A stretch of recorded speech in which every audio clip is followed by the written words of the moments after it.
7 февралдын кечинде Жамбыл облусунун Кордай районуна караштуу Масанчи жана Сары Төбе айылдарында жергиликтүү тургундар арасында жапырт мушташ болду.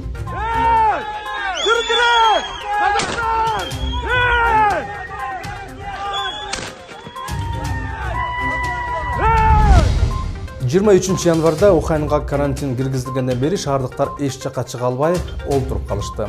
Шаардан чыкканга жана киргенге катуу тыюу салынды. Андан бери коронавирусту жуктургандар 20 миңге жетип, көз жумгандар 500дөн ашты.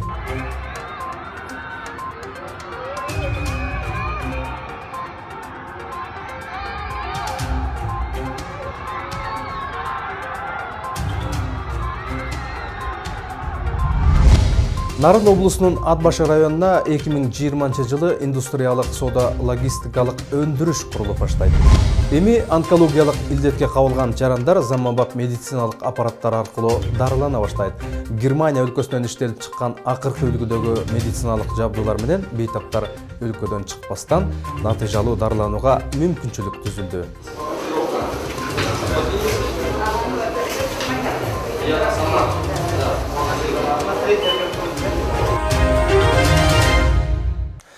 Жума ичинде болуп өткөн мына ушул окуялардын түрмөгү менен пирамида жумалыгы программасынан тааныштырабыз. Аны мен Ильич Кулназаров алып барам. Саламатсыздарбы? 7 февралдын кечинде Жамбыл облусунун Кордай районуна караштуу Масанчи жана башка бир нече айылдарда жергиликтүү тургундар арасында жапырт мушташ болуп, анын себептери учурда расмий айтыла элек. Казакстандын президенти Касым-Жомарт Токаев 8 февралда кайрылуу жасап, жаңжалдын кесепетин жоюу боюнча өкмөттүк комиссия түзүлгөнүн кабарлады. Казакстандын Кордай районундагы жаңжал чыккан айылдар Кыргызстандын Токмок шаарына жакын. Кыргызстандын чек ара кызматы коңшу өлкөдөгү кырдаалга байланыштуу Чүй облусунун аймагындагы кыргыз-казак чек ара бөлүгүндө чек арачылар күчөтүлгөн тартипте иштеп жатканын билдирди. Чек ара кызматы жаңжалдан соң Кең Булуң жана Токмок өткөрүү жайларында Казакстандан Кыргызстанды көздөй жарандардын саны көбөйгөнүн кабарлады. Алардын көпчүлүгү балдар. Ал эми Саламаттык сактоо министрлиги бул окуядан соң Токмок шаардык ооруканасына 18 адам кайрылганын кабарлады. Алардын 17си казакстандык, ал эми бирөө кыргызстандык. Казакстандын Кордай районундагы башаламандыктар учурунда 8 адам каза болуп, жарат алгандар ондоп саналат. Бул тууралуу Казакстандын ички иштер министри Ерлан Тургунбаев билдирди. Анын айтымында 2 полиция кызматкерине ок тийип, жарат алган 30дан ашуун турак үй, 15 имарат жана 23 автоунаа талкаланган. Кырдаалды курчутууга шектелип 47 адам кармалып, алардан 2 аңчылык мылтыгы алынган. Министр бардык күнөөлүүлөр жоопко тартыларын билдирди. Казакстандын бул айылдардагы Кыргызстандын Токмок шаарына туташ жайгашкан. Курметтүү журналисттер, 7 акпанда саат 19-да Жамбыл облусунун полиция департаменти кезекчи бөлүмүндө Кордай ауданы Масанчи ауылунун жанында 70ден астам адам төбөлүшүп жатыр деген акпарат келип түсті. Заңсыз аракеттерди токтотуу үчүн окуга орнуна дереу полиция кызметкерлери жиберилди. Сол жерде болгон адамдар төбөлүшүп видеого түшүрүп, әлеуметтик жели аркылуу тараткан. Натыйжасында башка ауылдардан келген 300ден астам азамат төбөлүшкө косулуп кетти. Эки жак бири-бирине таш лактырып, таякпен уруп, каруу колдонду. Натыйжасында 8 адам кайтыс болду. 40 адамдан астам жаракат алды. Арасында каруудан зардап шеккендер де бар. Жагдайды турактыруу үчүн окуга орнуна ички иштер органдарынын кошумча күчтөрү жиберилди. Сонымен катар ички иштер министрлигинин орун басары менен бас прокурордун биринчи орун басары сол жерге барды. Жедел тергөө тобу курулуп, адам өлүмү, бузакылык фактылер боюнча бир нече кылмыштык иш козголду. Азыркы күнү жагдай турактуу. 23 январда Уханьга карантин киргизилгенден бери шаардыктар эч жакка чыга албай отуруп калышты. Шаардан чыкканга жана киргенге катуу тыюу салынды. Андан бери коронавирусту жуктургандар 20 миңге жетип, көз жумгандар 500дөн ашты. Окумуштуулар 2019 НКОВ жаңы коронавирус эпидемиясынын масштабы расмий айтылган маалыматтардан бир нечеси көп болушу мүмкүн экенин эскертти. Гонконг университетинин адистери чыныгы сандар расмий булактарда айтылгандан бир нечеси көп деп болжоп жатат. Алардын маалыматы боюнча 25 январда эле Уханьда коронавирусту жұқтырып алгандар 75 миңден ашкан болушу мүмкүн. Бирок ошол маалда расмий маалыматтар дүйнө боюнча 2000 кишиге вирус чыкканын айтып турган. Lancet медициналык журналына жарыяланган изилдөөнүн авторлору коронавирус эпидемиясы тез жайылууда деп эсептейт. Учурда дүйнө коомчулугу эпидемиянын масштабы, коронавируска чалдыккандардын так көрсөткүчү кандай деген суроонун үстүндө иштеп жатышат. Бул жумада премьер-министр Мухаммедкалый Абылгазиев депутаттарды Ат башы районунда курула турган логистикалык борбор боюнча түшүндүрүү иштерин жүргүзүүгө чакырды. Ал логистикалык борбордун курулушуна 20-30 адам каршы чыгып, элди дүрбөтүп жатканын белгиледи. Долбоорду дыкат билбеген адамдар гана алардын чакырыктарын колдоп жатышат. Ошондуктан мүмкүнчүлүккө жараша сиздер дагы эл менен жолугуп, түшүндүрүү иштерин жүргүзүп, долбоордун маанилүүлүгүн айтып берүүңүздөрдү суранам, деди премьер-министр. Мухаммедкалый Абылгазиевдин айтымында бул долбоорго $280 миллион салып жаткан инвестор нарын эркин экономикалык аймагынын субъекти болуп эсептелет. Андыктан ал тиешелүү мыйзамдын негизинде иш алып барат. Бул курулушта 15 миң иш орун жөнүндө сөз болуп жатат. Азыркы тапта аймактык администрацияда ал борборго жумушчулардын тизмесин түзүп жатышат, деди. Эскерте кетсек, нарында логистикалык өндүрүш борборунун курулушуна жергиликтүү калктын айрымдары каршы болушуда. Алар логистикалык өндүрүш борборунун жерине кытайлар ээлик кылып кетет деп кооптонушууда.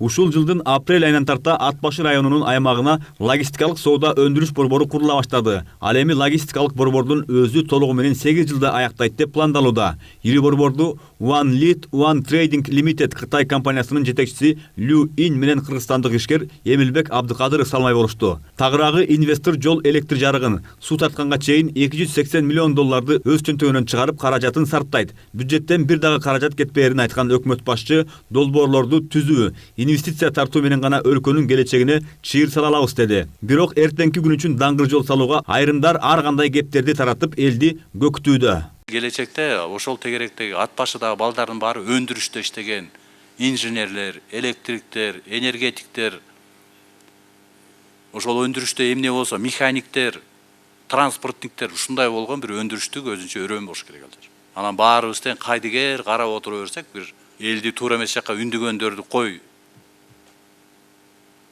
ал туура эмес деп айтпай жүрө берсек, балдарыбыздын баары эмне мигрант болобу. Ал жерде соода базар болбойт. Ал жерде өндүрүш болот. Өндүрүш, товар чыгат, анан товар чыгып атканда сатыла турган бир жерлер болушу мүмкүн. Андайды биз баарыбыз тең бөгөт коюп жок дешибиз керек. Саясат жок, экономикалык. Силер ошону бүтүрүшүңөр керек. Эгерде жанагы инвесторду айнытсак, кайра бирөө келбейт ал жер. Логистикалык борбордо ири кампалар, бизнес борборлор, өндүрүш ишканалары, жүк ташууга байланыштуу терминал, соода жана мейманкана комплекстери, коомдук тамактануучу жайлар, май куюучу жай, спорттук жана көңүл ачуучу зоналар курулат. Ошондой эле бажы көзөмөлү сыяктуу көп функционалдуу кызматтар болмокчу. Долбоор Кыргыз-Кытай мамлекеттеринин достук мамилесинин натыйжасында жүзөгө ашырылууда. Анын алкагында 10 миң жумушчу орун түзүлөрү мелчемделген. Учурда расмий эмес маалыматтар боюнча Ат башыда жумушчу жарандардын саны 800гө жакын. Мындан улам логистикалык борбордо иштөөгө умтулуп, каттоого тургандардын саны 1,5 миңге чукул. Анда пенсия курактагы жарандарыбыздан тарта айдоочу, куруучу, ширетүүчү болуп иштейм деген жаштар каттоодон өтүп жатыптыр. 42 экенсиң. Билимиң жогорку. Инженер программист экенсиң. Ат башыга логистикалык индустриалдык борбор курулат дегенден бери жергиликтүү тургундар ортосунда кайчы пикирлер жаралды. Айрымдары салынсын деп кубаттаса, кээ бири борбордун келечегинен күмөн санап, айрымдар жайыт жер тебеленет. Ат башы экологиялык жактан зыян тартып каларын айтышууда. Бирок адистер ал жердин асылдуулугу төмөн экенин айтышат. Деградацияга учуруп бараткан мондай тиги мал кышкысын бул жерге тура албаган ошондой эмен ошондой жерде алардын да ойлонуп туруп көргөн. Азыр могул жерде мал жок экенин көрүп турасыздар. Малдар мындай кичине оту бар, шибери бар. кокту колотуу кененирээк жерлерге барат. Ал эми Ат Башы району эркин экономикалык аймак деген статуска ээ. Бажы кодексинин 245-беренесине ылайык мындай аймактан чыккан продукцияны ЕАЭП өлкөлөрүнө бажы төлөмү жок сатуу, андан соң Евробиримдик жана бүткүл дүйнөлүк соода уюмуна мүчө өлкөлөргө экспорттоо мүмкүнчүлүктөрүн белгилешет. Учурда дүйнөлөшүү мезгилинде экономиканы көтөрүүдө логистиканын мааниси чоң. Кыргызстандын алдында атамекендик продукцияларды жөн гана өндүрбөстөн, дүйнөлүк атаандаштыкка туруштук бере турган өндүрүштү калыптандыруу жоопкерчилиги турарын белгилешет адистер. Убактылуу эле. Убактылуу баягы нары көчүп, бери көчүп, бир кыйын болсо, бир оңунча коно коюп эле жүргөн жерлер. Алар негизги жайлоо ар жакта, арпа жакта. Ушак Сайырпага торгорт аркылуу ушундай элибиз көп каттайт. Аякта эч кандай тоскоолдук болбойт, себеби деген граница мурунку орунда иштеп атат.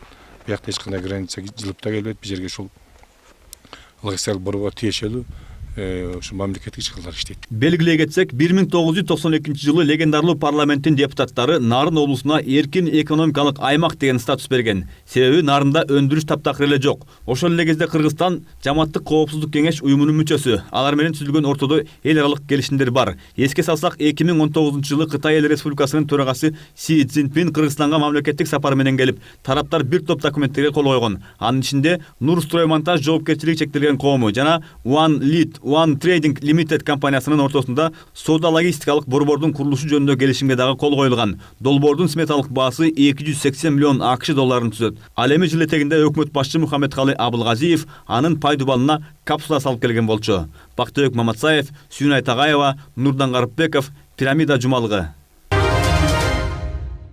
Мамлекеттин аймактарды өнүктүрүү саясаты ички миграцияны кыскартуу максатын көздөйт. Ал эми ички миграцияны кыскартуу үчүн алгач жерлерде ишкердикти колдоо жана жаңы жумуш орундарын түзүү керек. Азыр ушул багыттагы иштер кызуу жүрүп жатат.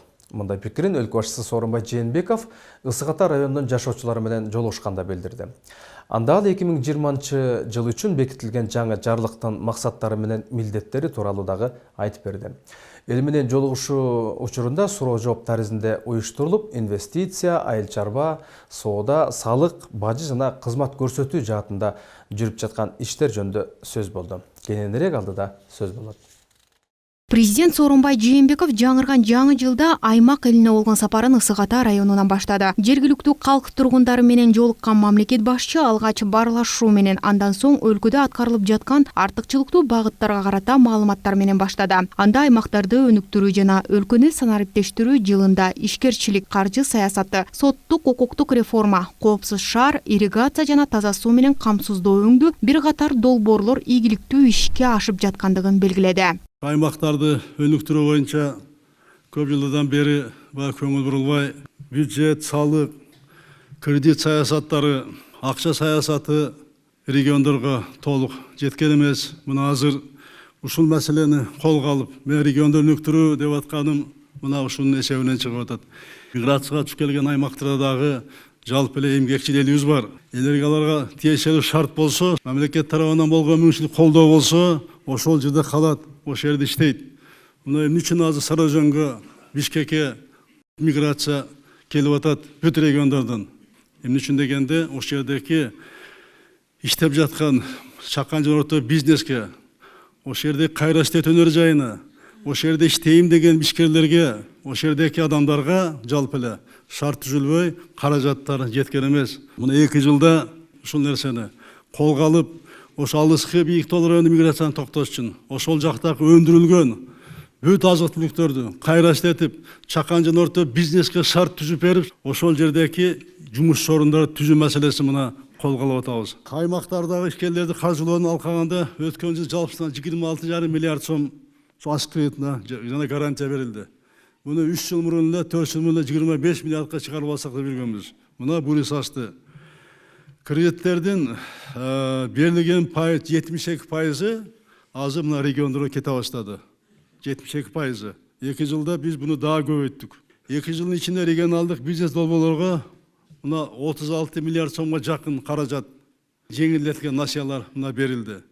Экспортко багытталган айыл чарба азыктарынын көлөмүн көбөйтүү жана дыйкан фермелерге каржылык колдоо көрсөтүү быйыл дагы артыкчылыктуу багыт бойдон кала берет. Бул багытта өлкөнүн каржы институттары былтыр аймактардагы долбоорлорго каржылоонун көлөмүн көбөйткөн. Маселен, эгерде 2017 жылы региондорго берилген насыя үлүшү 53% гана түссө, 2018 жылда кредиттердин 72% аймактарга жиберилген. Мындан улам өлкөдө айыл чарба багытына өзгөчө көңүл бурулуп, эт, сүт, жүн жана булгарыны кайра иштетүү жана аларды чет мамлекеттерге экспорттоого басым жасалган. Негизинен экспорт бүгүнкү күндө Россияга бул эт азыктары кетет.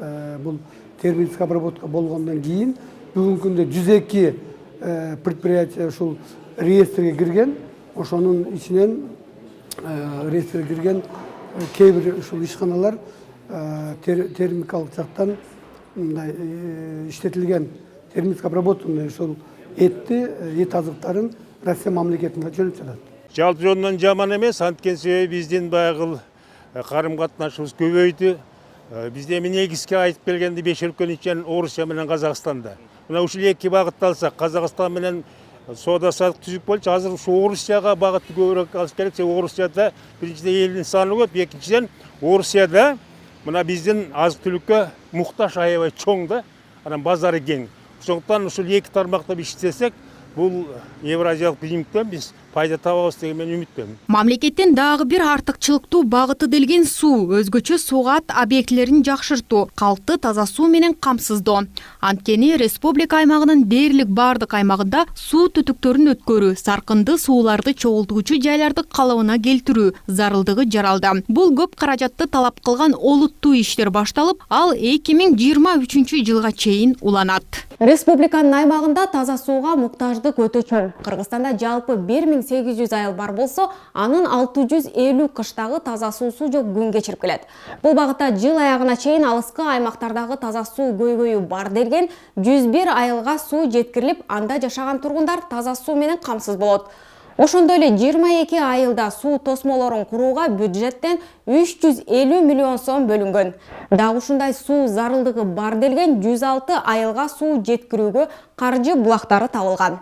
Деген менен мындан башка дагы 345 айылга суу киргизүүгө каражат маселесин чечүү зарылдыгы турат. Анткени жалпы республика аймагын таза суу менен камсыз кылууга жалпы керектелчү каражат 481 миллион доллар же 34 миллиард сом керектелет.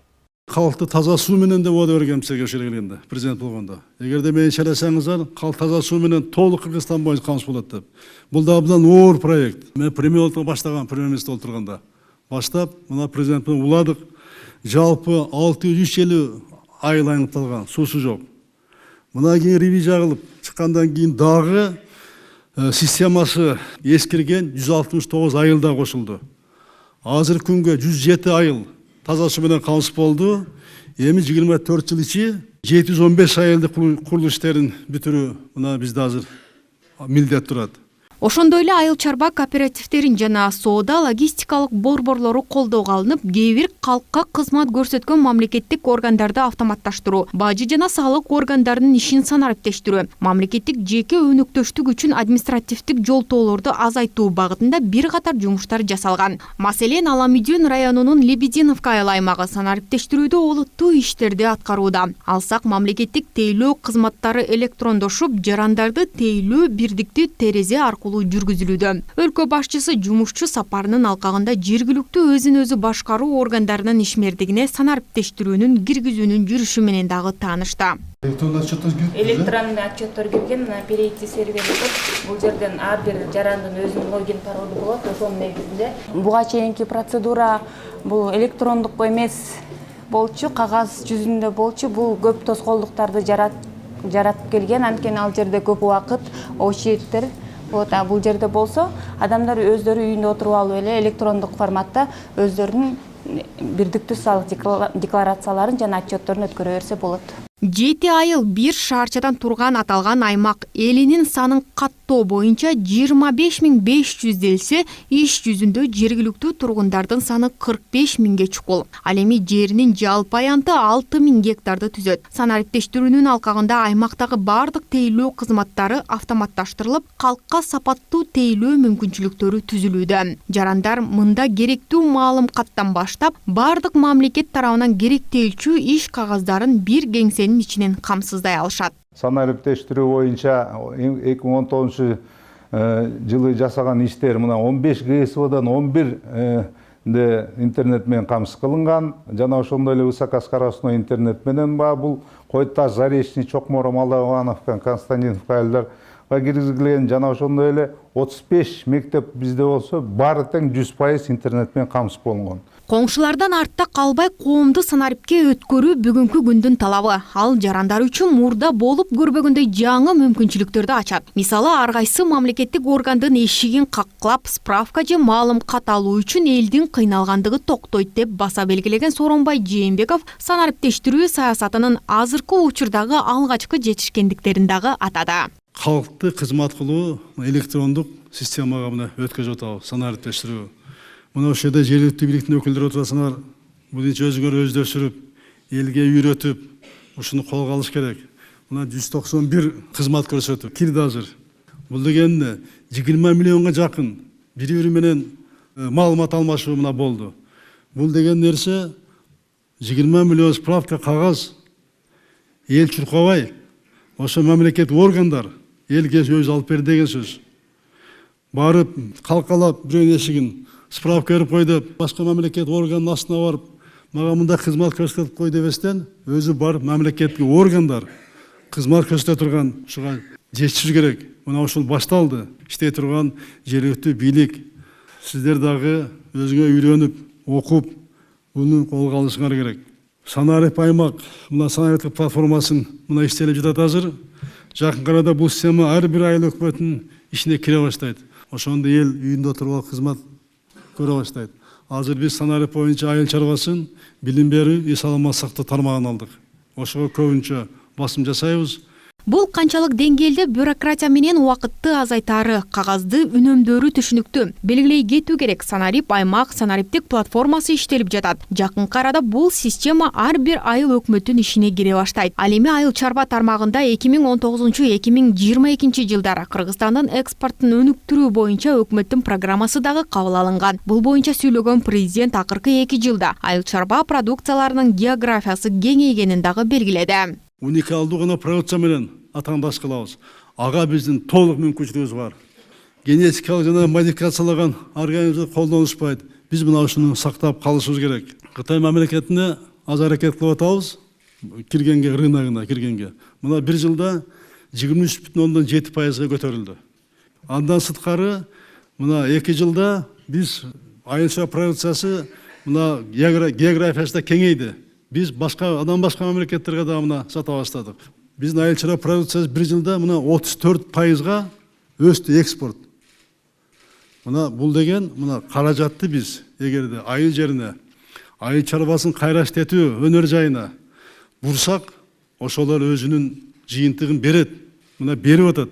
Азыркы тапта эле жеринде ишкердикти өнүктүрүү үчүн жагымдуу шарттар түзүлдү. Кийинки 2 жылда түзүлгөн экономикалык климат региондорду өнүктүрүү үчүн күчтүү түрткү берет. Мамлекет башчысы бул шарттарды пайдалануу менен өлкөнүн региондорунда ички өндүрүштүн жанданышына өбөлгө болуп жаткандыгын айтты. Алсак учурда Чүй облусунун Аламүдүн районунун Восток айылында жаңы бышкан жана кургатылган мөмө жемиштерди кайра иштетүүчү таңгактоочу ишкана күнүнө 5000 даана даяр продуктуну чыгарып жатат. Былтыр Айыл банктын колдоосу менен жабдык алынгандан бери чакан ишкананын таңгакталган мөмө жемиштери Казакстан менен Орусияга экспортко чыгууда. Керектүү жабдууларды орнотууга $28,000 каражат жумшалган. Все у нас прошло, как говорится, по гладкому пути. Биз лизингти 6 жылдык мөөнөткө 14% менен алганбыз. $28,000 жабдуулар Орусиядан буйртма менен келди. Чийки-зат бизге Таиланд, Орусия, АКШдан да келет. Ал эми Кыргызстандан мисте, өрүк, мейиз сатып алынып кайра иштетилет. Биз буга чейин кол менен таңгактачубуз. Айыл банктын жардамы менен жабдык сатылып алынгандан бери ишкананын өндүрүмү 3 эсеге жогорулады. Аталган аймакта мамлекеттин көмөгү жана долбоорлорду каржылай турган өнөктөштөрдүн колдоосу менен иштеп жаткан мындай чакан жана орто ишканалардын саны ондоп саналат. Алсак былтыр мамлекет фермерлерди лизинг аркылуу 2939 жер иштетүүчү жана оор техникалар 4 миллиард сомдон ашык каражатка каржыланган.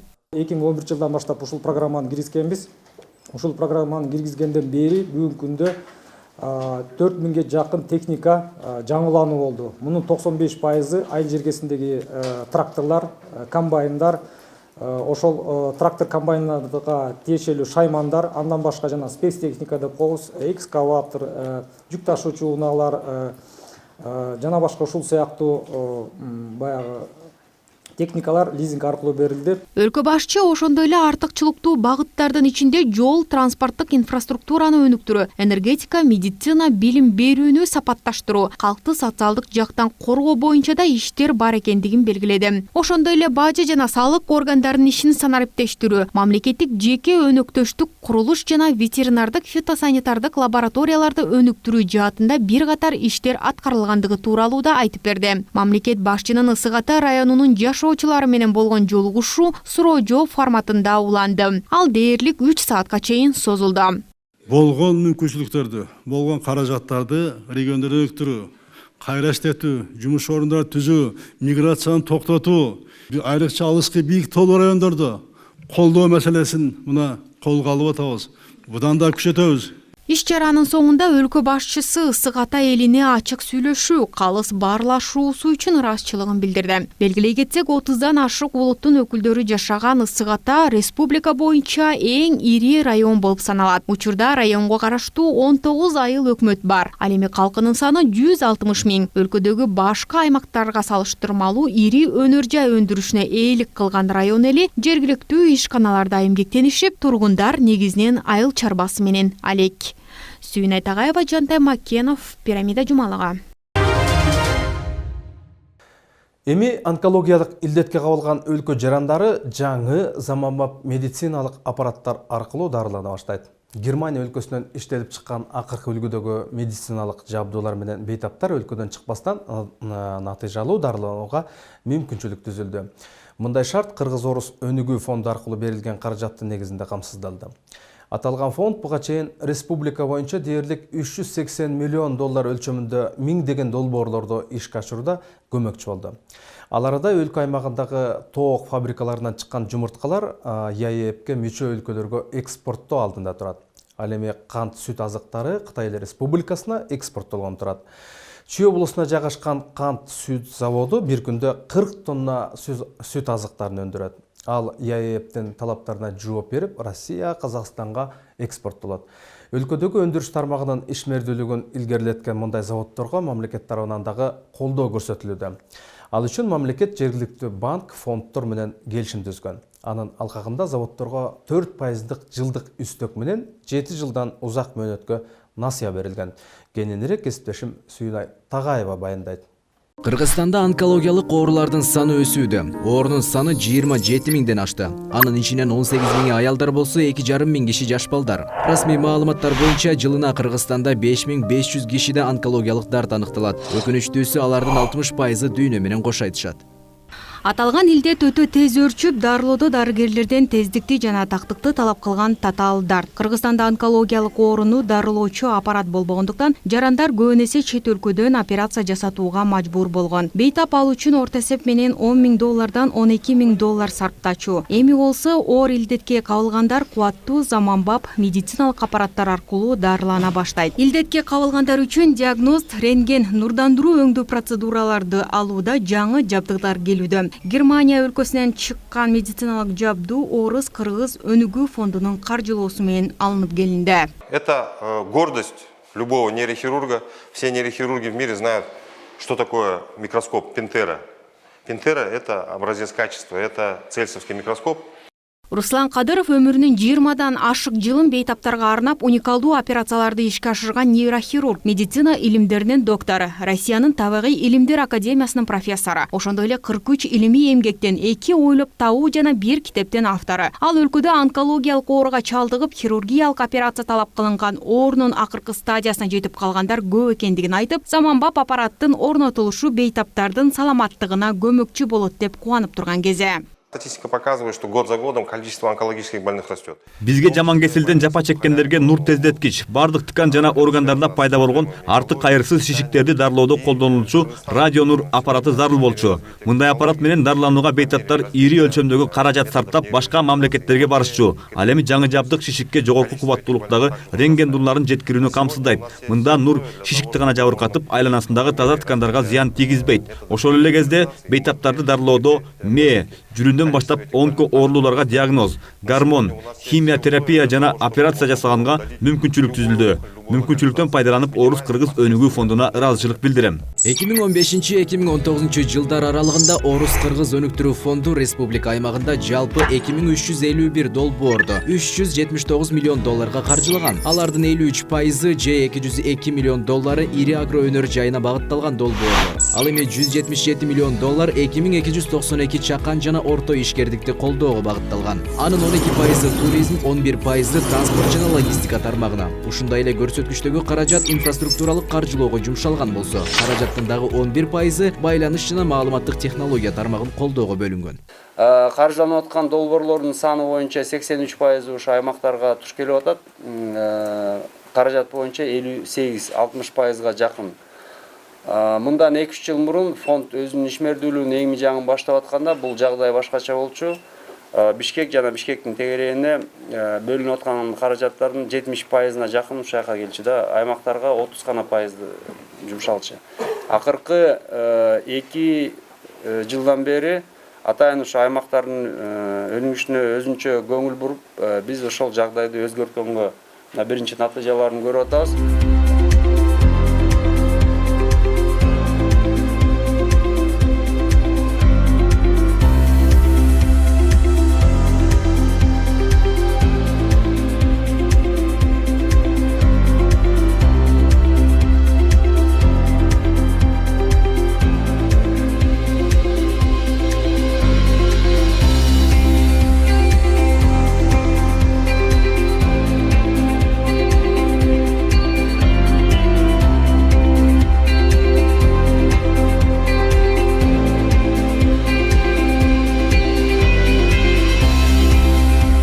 Аталган фонд бул жылы да аймактарга болгон колдоосун улантат. Өзгөчө стартап долбоорлор үчүн атайын программа иштеп чыккан. Өзгөчө каржылоо программасына Нарын, Баткен жана Талас областары кирген. Башка областтарга салыштырмалуу экономикалык жакта муктаж делген аталган региондордо учурда пилоттук негизде иштер башталган. Ошондой эле жаңыдан ишкердикти баштап жаткан жарандар үчүн дагы өзүнчө программа иштелип чыгыптыр. Анда фонд ар бир областка 10 миллион сомдон каражат бөлөт. Фонд ири долбоорлорду өзү, ал эми орто жана чакан бизнести өнөктөш банктар аркылуу каржылайт экен. Ал эми Кыргызстан Россия кайчылаш жылынын алкагында эки өлкө ортосундагы бизнес долбоорлор форуму мерчемделген. Году предполагаем как минимум 3, там может быть 3-5 проектов такого плана. Сөз бирдиктүү бизнес долбоорлор жөнүндө болуп жатат. Ага Россияга продукцияларды экспорттоо жана россиялык технологияларды импорттоо дагы кирет. Ошондой эле Россия Кыргыз өнүктүрүү фонду тегүүчүлөрдү, сүт азыктарын, кичи кестерди жана балык өстүрүүдө кластердик каржылоону быйылкы жылдын эсебинде киргизүүнү пландап жатат. В рамках презентации моих коллег вы видели, что уже Учурда кластердик каржылоо боюнча 2-3 долбоорду ишке киргизүүнү пландап жатабыз. Башкача айтканда талаадан дүкөндөгү текчеге чейин жеткирүү. Мындай ыкма фонддун ресурсун эффективдүү пайдалануу болуп саналат. Эл мунун натыйжасын сезиши керек. Ал эми өлкө аймагындагы өндүрүштү жолго салуу, ишкерлик чөйрөнү жакшыртуу үчүн Орус Кыргыз өнүктүрүү фонду тарабынан бизнес долбоорлорду каржылоонун суммасы жыл өткөн сайын көбөйүүдө. Алсак 2018 жылы фонддун каржылоо көлөмү 43 миллион доллар болсо, 2019 жылы 77 миллион долларга жеткен. Чакан жана орто бизнестерди өнүктүрүүгө берилген кредиттин пайыздык чени 9%га чейин төмөндөтүлгөн.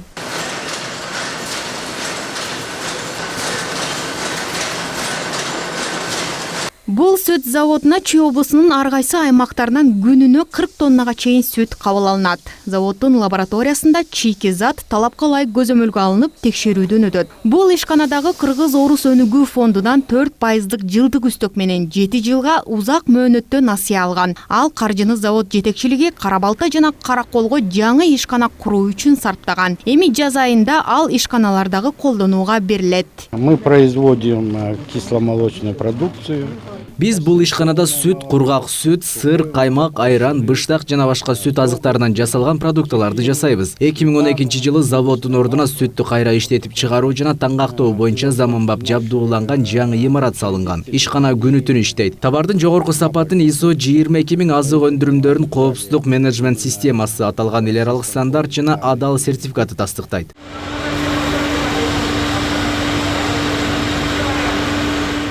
Кант сүт ишканасы Кыргызстандын сүт өндүрүшүндөгү алдыңкы орундардын бирин ээлейт. Мында дагы азыктарды даярдоодо алгач чийки сүт лабораториялык текшерүүдөн өтөт. Заманбап технологиянын жардамы менен майлары дагы өзүнчө бөлүнүп чыгат. Ошондой эле ишкана чийки сүттү жана даяр сүт азыгын даярдоо, кайра иштетип чыгаруу жана экспорттоо менен алектенет. Экинчи этап менен нормализация деп коет. Өзү майлуулугуна жараша нормалдаштырылып, 2,5 сүттү 3-2-1 сместе даярдап туруп, кийинки этап менен пастеризацияга беребиз, гомогенизацияга беребиз, анан кийин ачыткы уютку куюлуп туруп, эртеси күнү даяр продукт болуп бул жерден көрүп атканда куюлат. Пастеризация деген сөз, кыргызча айтканда бул бышылды деген сөз. Биздин жарандар эл журтубуз алганда сүттү экинчи бышырып, кайнатыптын кажети жок, даяр дароо эле ичкенге даярдап туруп чыгарып беребиз. Бул Чүй областында жайгашкан жумуртка өндүргөн фабрика. Аталган өндүрүш 22 жылдан бери иш алып келет. Заводдо багылган 240 миңден ашык тоок күнүнө 150-160 миң жумуртка берет. Мында иштеген ишкерлер алгач жумуртканы чогултуу, андан соң аны бөлүү, салмагын аныктоо өңдө бир топ иштерди колго жасап келишкен. Ал эми акыркы 2 жылдан бери ишкана заманбап жабдуулар менен жабдылып, жумуш кыйла жеңилдеген. Аталган фабрика учурда Чүй облусу жана Бишкек шаарынын калкын жумуртка менен камсыз кылып келет. Ал эми келечекте ЯЭПке мүчө өлкөлөргө продукциясын чыгарууну дагы максат кылууда. Здесь овоскоп, там дальше яйцо. Бул техниканын жардамы менен бизге абдан көп жеңилдиктер пайда болду. Буга чейин биз ар бир жумуртканы кол менен чогултуп, кол менен бөлүштүрүп жыйначубуз. Бул аппараттын келиши менен биз салмагында аныктай алабыз. Ошондой эле фонд кийим тигүү жана кездеме өнөр жайын, унаа, турак жай курулушун, муну менен катар инфраструктураны өнүктүрүүгө артыкчылыктуу көңүл бурат. Ресурстарды жана энергетиканы үнөмдүү пайдаланууга, таштандыларды кыскартууга, ресурстарды кайра иштетүүгө жана кайра калыбына келтирүүгө, экологиялык таза технологияларды пайдаланууга багытталган долбоорлорго бөтөнчө көңүл бурмакчы. Муну менен катар быйыл фонд айыл чарба тармагын өнүктүрүүгө артыкчылык берет. Агро өнөр жай өндүрүш долбоорлорго ишкерлерди каржылоо өлкөдөгү банктар аркылуу жүргүзүлөт. Мындан улам фонд быйыл аймактагы орто жана чакан ишкерлердин долбоорун $105 миллион каржылоосун улантат. Сүйүн Айтагаева, Жантай Маккенов, Пирамида жумалыгы.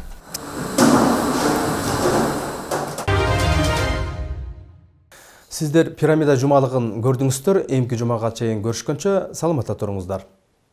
Аба ырайынын демөөрчүсү Элит Хаус курулуш компаниясы.